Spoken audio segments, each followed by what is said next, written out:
Hey, thanks for clicking on the show. Welcome to the Cannabis Man podcast if it's your first time, or welcome back if you've been here before. I'm your host, Don Kleppen, and this week I have a great guest interview for you, very informative about an educational program, some certificates being offered by an Illinois university, and some of the cool opportunities afforded by their very special and unique Cannabis Science Center. Also, a bit of a unique twist on the Illinois News Joint wrap this week. I'm also going to tell you about my strain of the week and talk to you about a fascinating development that I'm excited about, a national council looking at craft cannabis growers and what that might mean for different state markets. All of that coming up. Before we get to that, though, if you haven't already, please leave a rating or review, subscribe, or like the show. However you are listening to this, or if you're watching it on YouTube, any activity like that definitely shows that people are listening, and that helps me out a lot. Without further ado, let's get into this 23rd episode of the Cannabis Man podcast.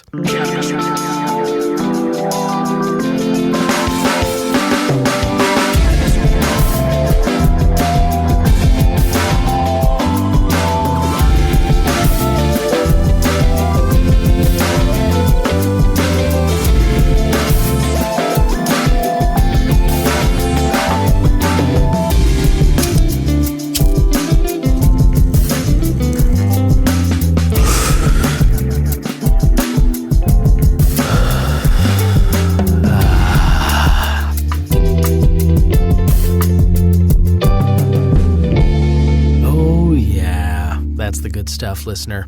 I hope whatever you're doing, whatever your day's got in store for you, or whatever kind of day you've had, just put it aside for the moment. Let's just take a deep breath and chill and talk about what's going on in the world of cannabis.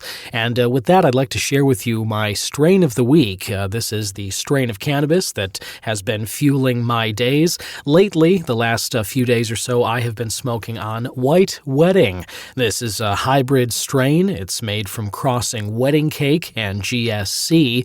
I bought this at the Wrigleyville location of Sunnyside. That dispensary qualifies this as a more indica-leaning hybrid. The dominant terpene in the strain is pinene, and typical reviewers say it makes them feel happy, euphoric, talkative as well. The flavor and aroma listed on leafly.com is ammonia. I personally don't really get that. I do get a little bit of kind of a tree or a leaf sort of aroma, earthy a little bit. It's a little more calming. I'd say this leans more toward the indica end of the spectrum for hybrids, but it is very enjoyable for me. It's definitely a nice mellow kind of high, and White Wedding. I picked up this strain of White Wedding because some friends of mine got married over the weekend. Congratulations again to Bose and Christine. Guys had a beautiful, beautiful ceremony, and many happy memories were made this weekend.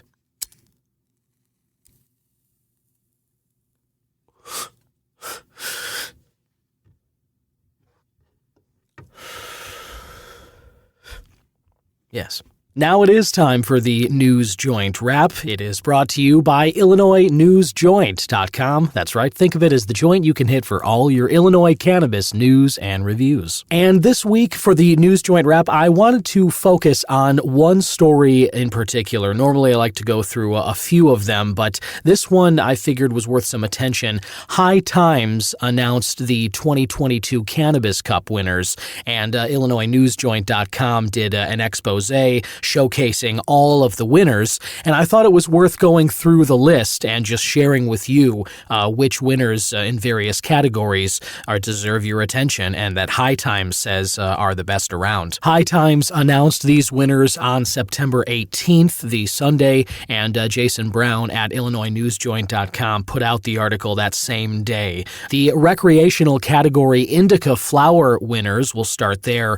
Brownie Scout by Rhythm, I-95 Bedford Grow, that is a excellent choice. That's the only one on the list that I have tried. And Crescendo by Revolution. Those are the top three that High Times listed as Indica Flower winners in the rec category. Sativa rec winners were Figment by Fig Farms, Durban Poison by Up North, and Miami Punch Revolution coming in on the sativa flower side of those rec winners as well. Hybrid winners are Gorilla'd Cheese by Revolution, number 1. So Revolution cleaning up in the High Times winners here this year. Jenny Kush by Arise was number 2 for the hybrids, and Vanilla Cake by FloraCal Farms makes that the top 3. For pre-roll winners, Honey Bun Solventless Live Rosin Moonwalker by Nature's Grace and Wellness was number 1 for pre-rolls. Blueberry Infused Pre-Roll by Terp Sticks, and Tropical Runts by 777. Those were the winners for pre-rolls. Concentrates were Gorilla'd Cheese Rosin by Revolution, Grapefruit Sour Diesel by Rhythm, and Banana Runts Live Batter by FloraCal. Vape pens and cartridges, Margalope Live Resin Cartridge by Superflux, Candy Rain, that's FloraCal, and Peach Lemonade Terp Tank. Revolution was the creator of that as well. Edible gummies, Freshly Picked Berries Gummies by Mindy's. That's the number 1. And let me say, we always have Mindy's in our fridge. Me and my fiance both love Mindy's gummies. This is an unsponsored plug, but they're just always in our fridge. They're delicious, and they have some excellent and varied low-dose options, and everything they have flavor-wise is just excellent. So do look out for Mindy's next time you're at the dispensary.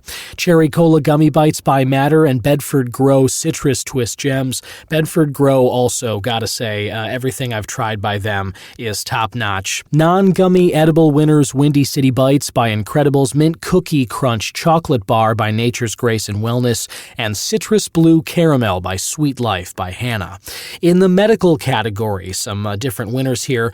Flower winners were Guru 10 by Verano, Buttermilk Biscuits by Revolution, and Orange Harawana by Rhythm. Winners in the vape pens category, Inspired Vape Pen by BB, or Bebo, I'm not sure, Beboe, that's number 1. Juice Skywalker Disposable Vape Pen by Nature's Grace and Wellness. I have tried those Juice Skywalker pens from Nature's Grace. Those are excellent as well. There's something about those pens, they're kind of heavy. I believe you can recharge the battery. You can plug in one of the micro USB things on the other end. Those, I really enjoy those.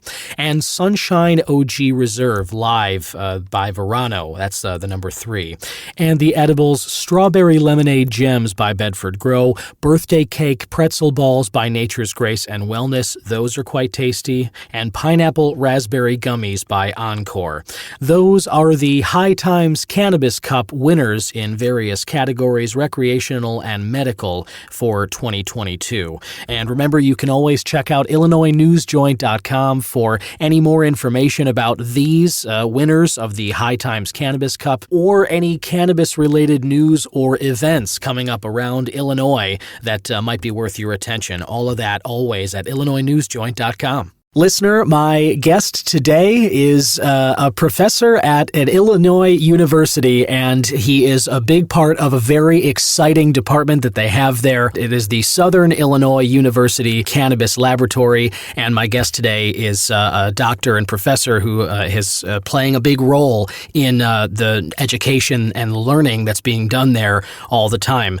He is part of the Cannabis Biology and Cultivations Systems Laboratory, and he is freshly back from Brazil, back right onto American soil in Illinois. Listener, please welcome Dr. Jose Leme. Welcome, doctor. Yes, my pleasure. I'm excited to be here. I'm excited to be back, and I'm excited with the podcast. It's actually the second podcast in 2 weeks. I'm feeling like a celebrity. Right on. Well, hey, that's awesome, and thank you so much for jumping on. We're very happy to have you on the show here. Let's talk a little bit about what's happening at Southern Illinois University. This laboratory and all the cannabis research that's going on there is very, very exciting. How did you, let's say, how long have you been working at SIU, and how long have you been involved with the cannabis lab there? Oh, well, so SIU is actually a great place to be if you want to be working with cannabis in general. So in 2018, they start organizing this Cannabis Science Center, which is like a multifaceted organization, like a center. Sure. And with a very diverse expertise. So this center is involved with the medical school, the law school, engineering, architecture, like chemistry. So there are like many faculty members working in this cannabis science center, like with their own expertise. Right. And I was the first faculty, like professor, to be hired to be working specifically with cannabis. Wow, and that is really exciting. It's cool to know. So there's this lab, you're saying it brings together experts from a lot of different disciplines, like those studying law, those studying engineering, and the medical side of things, and you're saying they all kind of come together in this lab, which sounds like it really is a great benefit for students. Yes, it's actually a center, and it got the title of like high education center. Yep. So yeah, it's a certified center, and I guess as you know, I mean, there were many professors here at SIU that were interested to work with cannabis, and then after 2018 with the Farm Bill, that made it I would say easier to conduct research on it. Yep. They start creating these like side projects addressing cannabis, and then they kind of got together in this in a center to collaborate and work in collaboration. So what was it? I would say, it sounds like SIU, as you mentioned, has been cultivating this interest in cannabis for a while. What was it that made you interested in wanting to become part of the education nature of cannabis? Why did you feel like that's a good field to be kind of teaching people in? Okay, well, just to talk a little bit about myself, I'm originally from Brazil, and I grew up in southern Brazil in a small town, very attached to agriculture. So agriculture, like growing plants, was pretty much in my blood since I'm born.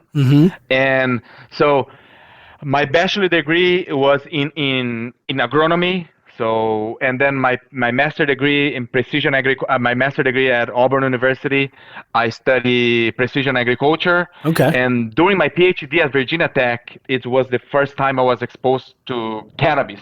And I guess since I started work with cannabis, I think that answering your question more specifically, in the scientific standpoint, cannabis is a great plant to conduct research, because we have this lack of 80 years since when this plant was illegal. Right. We don't really have any research addressing this plant. So in the scientific standpoint, cannabis is a great plant to work with.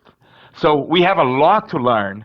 And since I started working with cannabis during my PhD, I just fell in love with this plant, and I said, well, I guess that's what I want to do for the rest of my career. So during my PhD, I was testing plant biostimulants on cannabis, which was a great alternative for producers to increase productivity.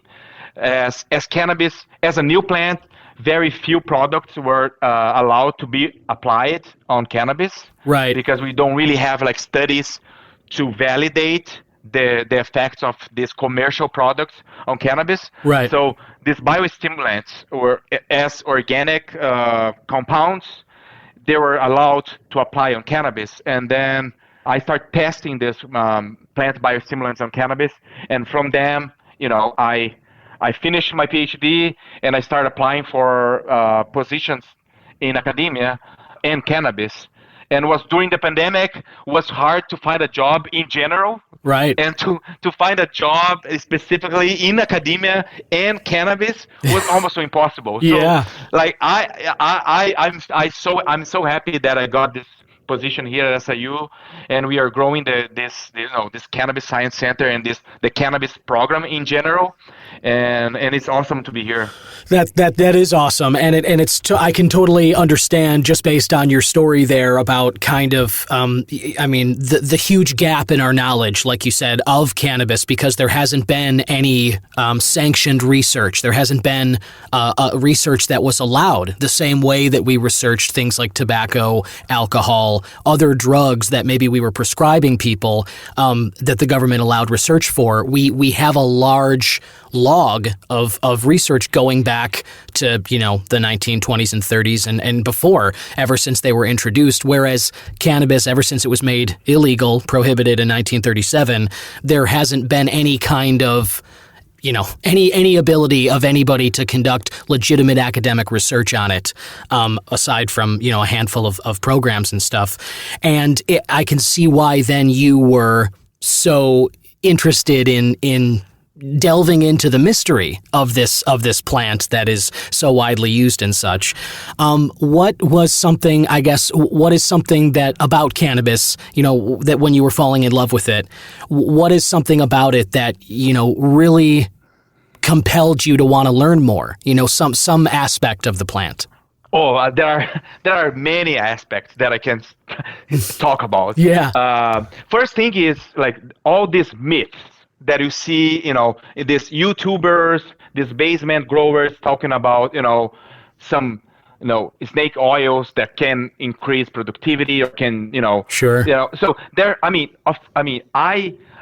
value what they're doing, and I think we cannot disregard what the information they're providing. In fact, it's empirical, but we don't have any, scientific studies. There are as you said, very, very few. So there's not like a large body of legitimate research to weigh their claims against, right? Exactly. And based on science to perform some statistical analysis to make sure that it's statistically significant. So because sometimes there empirical evaluations can seems like it's a increase, it seems like that it's showing effects, right? But it's actually not. So that's one thing for sure that it's, as a scientist, it's awesome to be part of.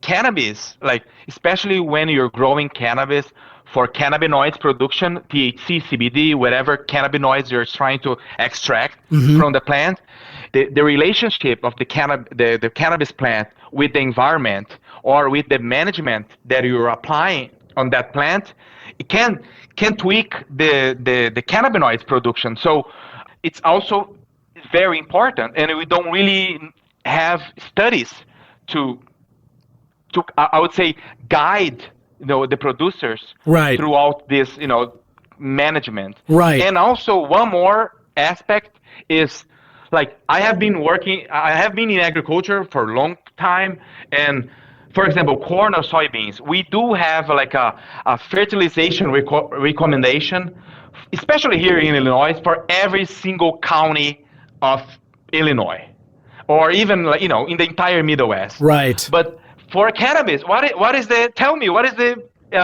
fertilization recommendation? So we don't have it. It's a great point. Yeah, just looking at it from a crop perspective and from farming it, just the sort of guidance in terms of how much food you give it, light, water, soil stuff. I have to imagine, as you're saying, compared with things like corn, soybeans, other things that we grow, there's a well understood method of growing those things and caring for them, farming them. And with cannabis, there's nothing like that. Exactly. And and being in grad school for a long time, working with row crops, corn, soybeans, and small grains, you kind of have to come up with these crazy protocols to find something new for this crop, to find a groundbreaking research. Yeah, but right. For cannabis, we just don't have information based on science. It's very scarce. So it's just very exciting to be in this cannabis biology and cultivation program, and even the relationship with the stakeholders.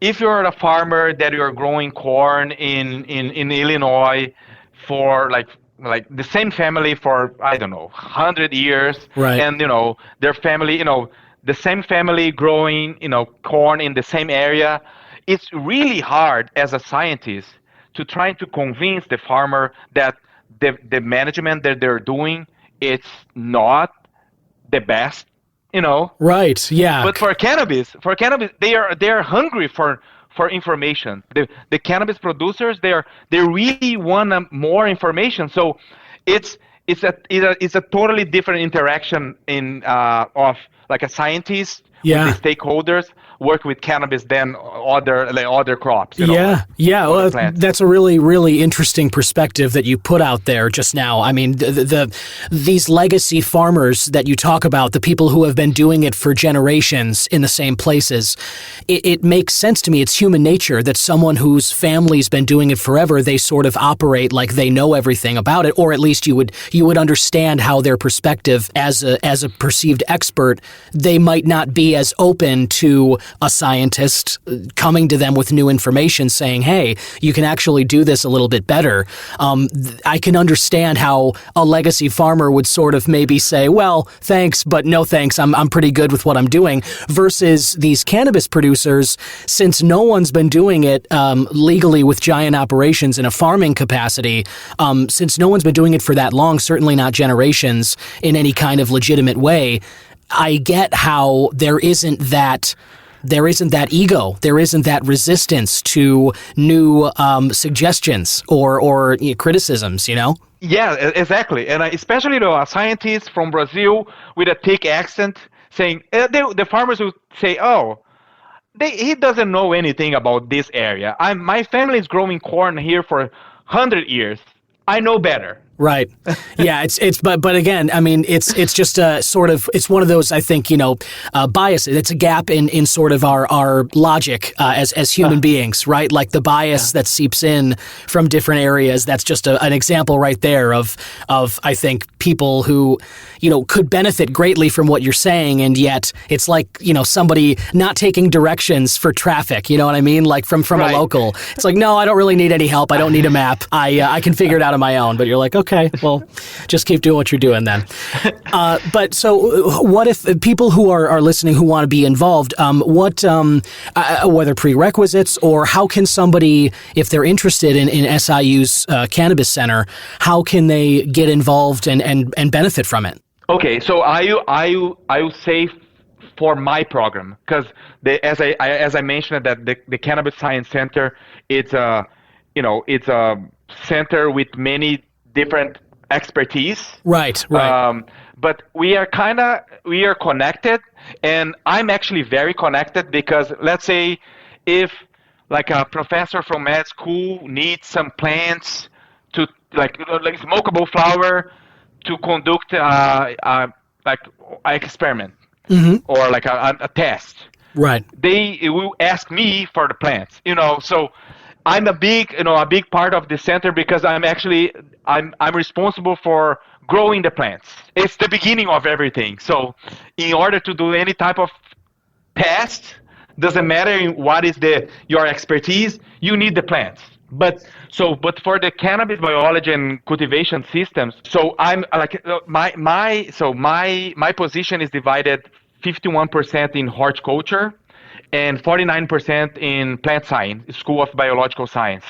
So it's School of Agriculture and School of Biological Science. So I need this balance between being very practical, like practical experiments, like growing plants and different managements, but also not forgetting the biochemistry part of the plant, the biology. So there are opportunities for both type of students. Like if they want to be more practical and learn more about new ways to grow cannabis, or more the biochemistry part, the phyto compounds. We are creating the cannabis certificate. The name is not even created yet, but it will be something along the lines like cannabis science, cannabis production and supply chain, or cannabis science certificate, something like that, because we want to be broad. Sure. To kind of teach the indoor cultivation, outdoor cultivation, until the supply chain, like extraction methods, until even like some like dispensary management. So we want to be very broad to kind of provide the like a full knowledge in terms of growing cannabis and also the supply chain. So hopefully by next fall, we will have the certificate done. But I'm teaching classes. We do have like a cannabis biology class that I'm not teaching, but we have control environment agriculture classes that this class I just taught this class 30 minutes ago, and Nice. as a control environment agriculture, like a big part of the class, I will be and also as a cannabis biologist, I will be teaching. I will be using cannabis as the model plant. For control environment agriculture. That's something significant, I would say. I mean, using cannabis as the model plant for sort of just teaching people basics of agriculture kind of a thing. Yeah. I mean, control environment agriculture. So because basically for smokable flower and for high quality, THC or CBD extraction, it's how cannabis being cultivated in America. So and also like I just taught the first class, and I asked them like who in this class is planning to work with cannabis. I'm not kidding. It was like 98% of the class. I bet they want to work with cannabis. So yeah, that's awesome, and it is totally an exciting time, and it's great that someone like you with the enthusiasm for it, and I think the right kind of drive leading the charge at SIU's Cannabis Science Center. I think it's going to benefit a lot of students for many years to come, and then thus society at large, because the more we know about cannabis, the better it's going to be for everybody. Dr. Jose Leme, I want to get. I appreciate you coming on. I just want to end this. I usually do these quick hits questions, just like 5 yes or no things. You don't have to think too deeply about them or anything. But before I end it there, I mentioned at the top that you've just come through a really trying experience trying to get back into the U.S. from Brazil, where you're from. You don't have to say anything that you don't, that makes you uncomfortable about it or anything, but I guess I just want to know kind of what did you go through? Why was it so frustrating? What happened that held you back so long? So I actually start in this position here at SIU this past fall. So I'm actually completing 1 year, like technically 1 year, but I was stuck in Brazil for 7 months. So, and wow. Yeah, it was actually a very frustrating situation because my work petition was approved. Everything was set. So I planned that trip back to Brazil to get the visa because I had other international conference and I would have to go back and forth. And so it wasn't my fault. And when I got there, my visa was rejected. Oh, so man. Yeah, it was like a mental torture actually, because I could access my email. I could see like some private companies like emailing me for like financial support or something like that, but I couldn't answer. Oh, so man. I couldn't be in contact with my grad students. Oh, that's brutal. And I had to literally put my program on hold. So for 7 months. Yes, for 7 months, and I wasn't getting paid.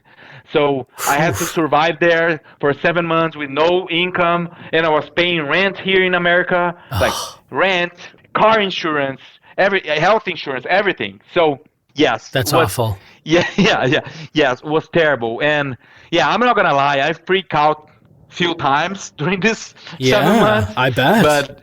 But I'm glad to be back. Yeah, good. I would have too, and it's totally understandable. And I just wanted to say I'm really glad you made it back as well. Obviously, immigration stuff, and just I think even before COVID, it's not like it was a well-oiled machine or anything. But it seems like I hear horror stories like yours of being kind of, especially over the last few years, just being trapped and unable to get back home, and all of the negatives, as you just mentioned, like the financial drains of all your bills back at home in the U.S. having to be paid still, and you can't even answer emails, from people who are wanting to partner with you in a business sense, and kind of right. You would think like get an infusion of cash in there, but you can't respond and say yes. That sounds like torture. No, exactly. That's exactly right. It was a torture, and again, like for this immigration like staff, I'm just a number to them. They don't really know how bad they can affect my life. Yeah. So yeah, it was tough times, and then I had to come back, and put my entire life back on track, my academic program, my research program. So yes, it wasn't easy, but I guess I'm back, and I'm trying to be positive, and I got to the point that I was in Brazil just complaining about everything, and I realized, like, hey, I don't like that. I mean, I don't, that type of person that just complain about life in general all the time. Sure. So I realized that it wasn't a good way to take life, but I learned that.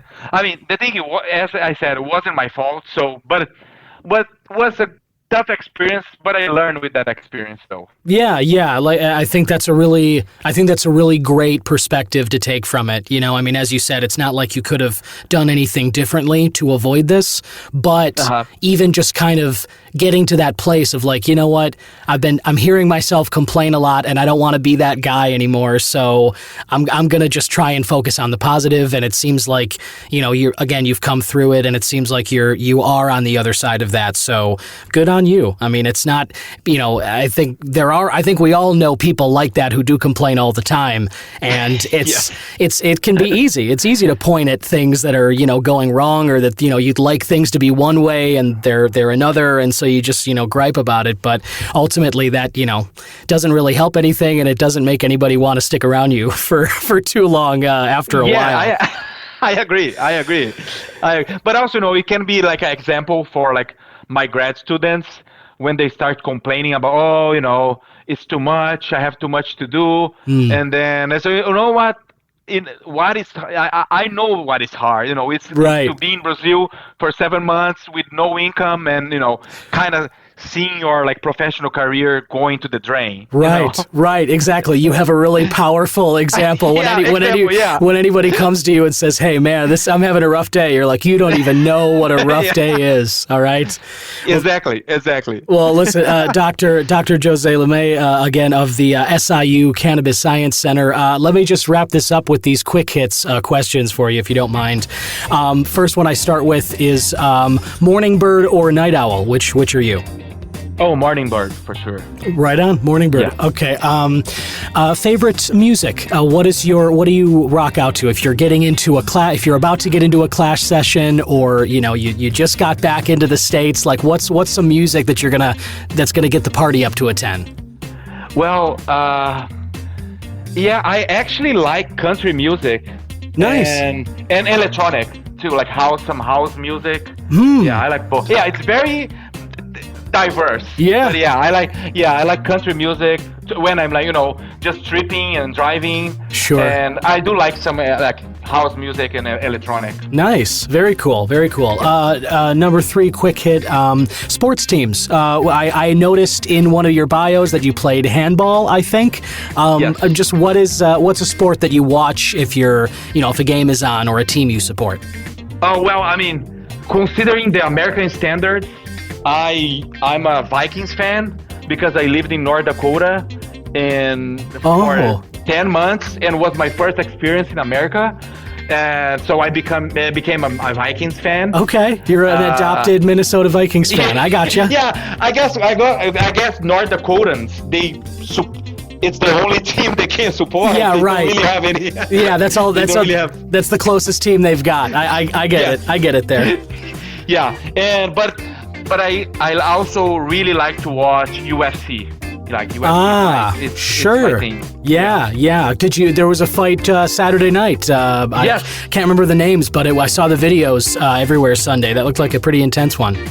Yes. And the not for the main card, but for the second most important fight of the night, the Brazilian fighter, he won. Nice. Really, really great fight, though. Nice. Good stuff. Fourth quick hit. I always ask this of all my guests, and your drug of choice, meaning what is your daily go-to? Like, are you a coffee drinker in the morning? Do you like tea, wine, or beer? What is kind of a regular fix of yours? Okay. Well, I'm not a coffee drinker, but I take advantage of caffeine. Okay. So in like like a pre-workout or like caffeine pills. Oh, if they sure. kinda need some energy boost. Some I'm supplements. not a big fan of the taste of coffee. Okay. But I enjoy the caffeine Want the boost. effect. Yeah. Yeah. And also like eventually I drink some vodka. Oh, yeah, vodka. Yeah, right Yeah. on. That's some nights, especially summer, vodka is Right. great to have. And then final quick hit, favorite cuisine or food. What's a special meal if it's your birthday or there's a special occasion? What is a food or a restaurant that you really want to hit? I mean, as a good Brazilian, I like a Brazilian barbecue.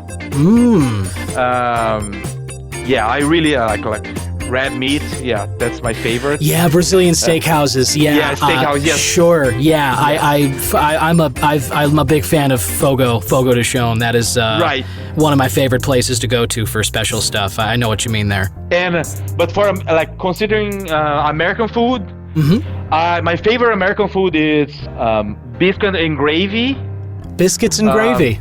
Yeah, biscuit and gravy, pecan pie, and banana pudding. It's very southern. Hey. Yeah, I used to live in Auburn. Yeah, I okay. used to live in Alabama. So, Right. Yeah, that's my favorite food. That makes sense, and that is all really good stuff too. I love banana cream and a pecan pie on Thanksgiving is wow. That's always a real treat. That's a good call.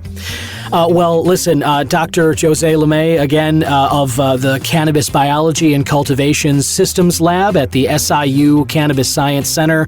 Thank you so much for jumping on the show. Really appreciate the good work you're doing at SIU. Thank you so much. And before I finish, I mentioned about the cannabis certificate that we are planning to create. Yeah. But right now we do have the Intensive Control and Environmental Plant Production Certificate. Okay. Yeah, it's kind of confusing name, but it's this certificate.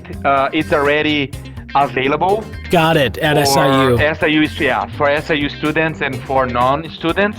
But we are planning to create a certificate with more specific to cannabis and with like less credits, because then it can be more accessible for non-students and even SIU students that med students that want to take this 1 year cannabis certificate, or students from like SIU students from other departments that they want to have this quick certificate. My Instagram is doc.leme, Leme. And but I also have my website that you can find all the information there. Great. It's drleme.com. drleme.com, and then for Instagram it was It's doc.leme.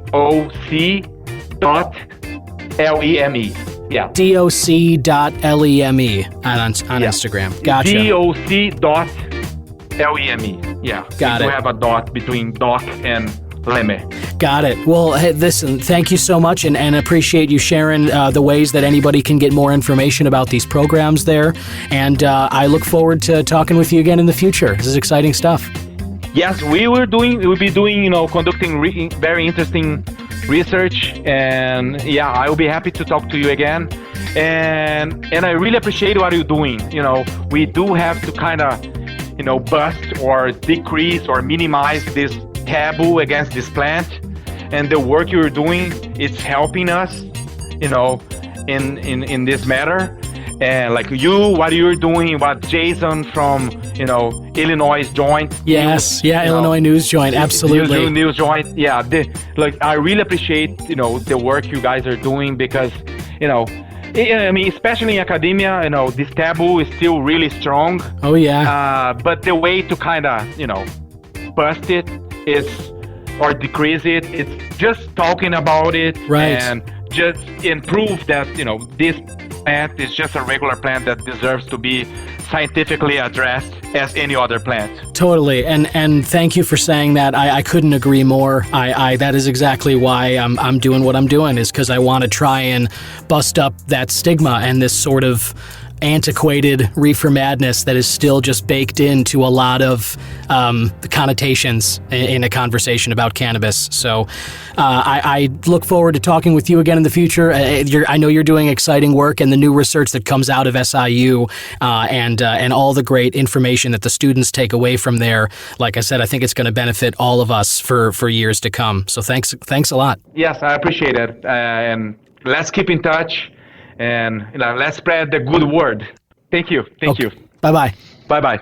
And there you have it. Want to thank my guest again, Dr. Jose Leme of Southern Illinois University. Wanted me to mention that they're having a festival, the Hemp, Hops, and Shrooms Festival at SIU Carbondale this weekend, Saturday the 24th. It's a family-friendly event, lots of fun stuff going on there, and you get to check out all the cool stuff that they have in terms of student life and what they're offering potential cannabis students down at SIU. The story I wanted to bring to your attention this week, listener, before I let you go, was something to do with a new organization from various states, and they've created a coalition, in their words, to support sales for small independent cannabis producers. And they are calling themselves the National Craft Cannabis Coalition, the NCCC. And they put out a press release, actually, just this week, the start of the week from when this episode's coming out, September 20th, and their press release starts with it's a coalition of 6 organizations representing 1,000 small and independent cannabis producers across the U.S. They announced the formation today, being Monday, and they are from the states that these organizations are from are California, Oregon, Washington, Vermont, Maine, and Massachusetts. I won't go through the whole thing here, listener. I will share this press release on the show's social media pages, and you can kind of check it out. It's pretty short, just a few paragraphs here, but there are a few quotes that I thought were worth paying attention to. And the reason I want to bring it up is because I think that this sort of union, this coalition representing all these small businesses effectively, but also, trade associations, advocacy groups, along with different, state representatives as well. This is a very, very good thing. I was just very encouraged when I saw this formation of the group, and I'm very much looking forward to seeing where this goes. I'm going to try and have somebody from the group, the NCCC, on the show and just kind of get their words, and you can hear from them about, what their goals are and what, what they're hoping to accomplish and sort of what their immediate, needs and sort of things that they want to change right now. A lot of questions I'd like to ask them, including if anyone from Illinois has reached out to them to join up here. But that's all stuff that we'll find out in the future. But until then, as I said, I'll share that article and you can give it a look. And do check out the Hemp, Hops, and Shrooms Festival down at SIU with Dr. Jose Leme. And if not, there are always going to be more cannabis-friendly events in the future, and I will certainly share those with you along with other news stories and great guest interviews as long as I can keep them going here on the Cannabis Man podcast. Bye-bye. Cannabis Man is an original production of myself, Don Kleppen. Original theme music by Yusu Kim, a.k.a. Goodson. Other music by Pat Perez, and logo designed by Vorbroker Media. If you like the show, please rate, review, subscribe, and share whenever you can.